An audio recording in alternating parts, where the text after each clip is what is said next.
Hi there.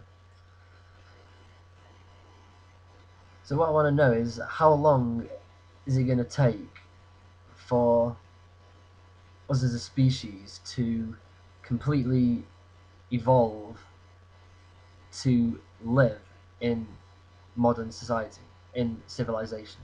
And I explain what I mean by that. Because if we look at all of our emotions and quite a lot of our instincts, our emotions especially, were useful, and we were we evolved them for use in times long gone. The emotions that we have now, the vast majority of them are, I would say, unneeded in modern society. We no longer. I mean, like for example, if we lived 200,000 years ago and we're in caves or a tribe or whatever, we would need to be anxious. We would need some form of social anxiety. We'd need shyness. We'd need anger. We'd need self-reflective consciousness. We'd need all sorts of emotions, fear. We'd need all these in order to survive in the wild, because obviously, for example, if we were walking through a forest and we saw a stranger who we didn't know, who certainly wasn't a member of our own tribe or whatever, then if we didn't have you know if we didn't have kind of fear and this kind of fear of talking to strangers, then the chances are that we probably would have been killed by that individual. You know, the reason why we developed fear, especially in that situation, was to warn us. It's like a defense mechanism to say, this is an external, um, sort of foreign person, foreign enemy, who I don't know, and so I therefore had to develop, or we as a species had to develop some form of defense mechanisms to kind of cope with that, and so that's the reason why we don't tend to, like talking to strangers, and that's why we get scared as soon as we hear like you know a loud noise or something from behind us or whatever. And I mean, going back to the social side of it, also in, for example, like sort of social situations, like when we were cavemen, if we were perceived to be um, weird, or if we did something or thought something which was not in line with the rest of the tribe's mode of thinking, then we would have just probably been expelled from the tribe, or worse, killed, or been, abandoned by the tribe was pretty much almost as bad as being killed. It's just being left in the wild to fend for yourself. You lose that safety in numbers, etc. And also, if you spoke to the wrong person in the tribe, if you gave an opinion which the alpha male tribal leader didn't like, or if you tried to hit on his girlfriend or something, then he would have just found the nearest rock and smashed your head in, or he would have probably just got one of his um, fellow people to do it for him. And so it was essential to have these kind of anxieties and insecurities, and they were necessary, and that's the reason why we have them. We have all these, or we had all these emotions for a reason, and even things such as depression. Depression.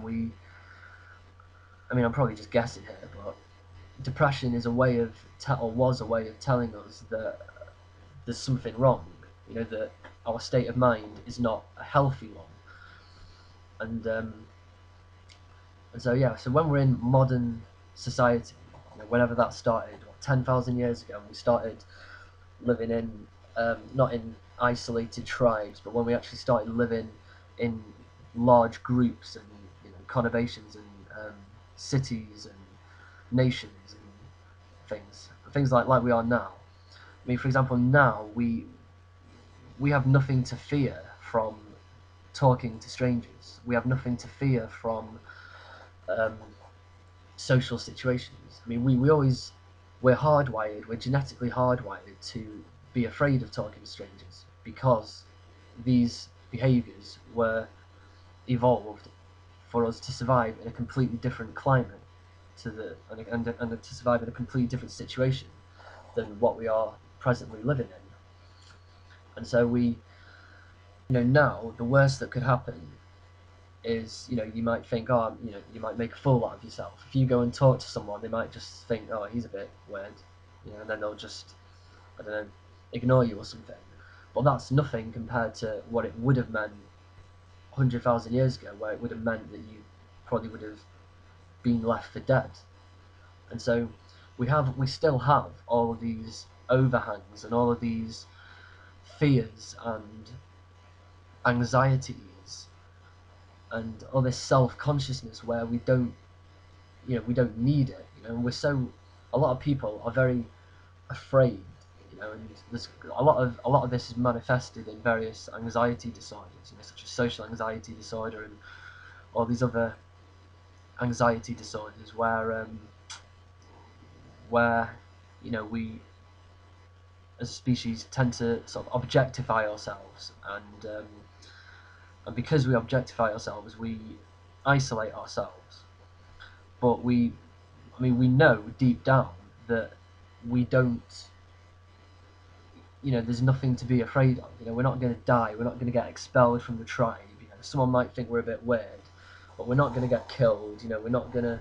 If you go and talk to a girl and she rejects you, it doesn't mean that you're going to be the laughing stock of the tribe, and it doesn't mean that all the other women in the tribe are going to laugh at you and not want to mate with you or whatever. If you're in a club or a pub or whatever, you just go and talk to another girl, and it's as simple as that, really.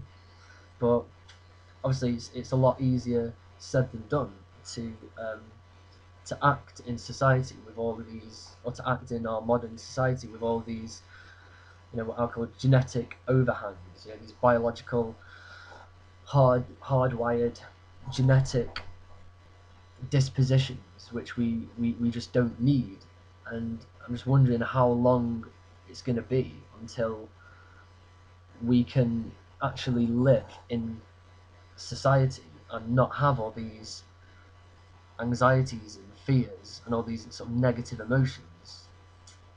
I don't know how long it'll take. I mean, looking at the past history of evolution, I'm guessing it would take at least several 100,000 years, you'd think, for us to truly adapt to living in modern society.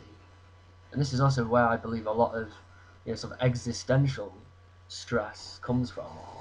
The stress caused by other people, really, just by society in itself. Society kind of creates sort of the monster within us.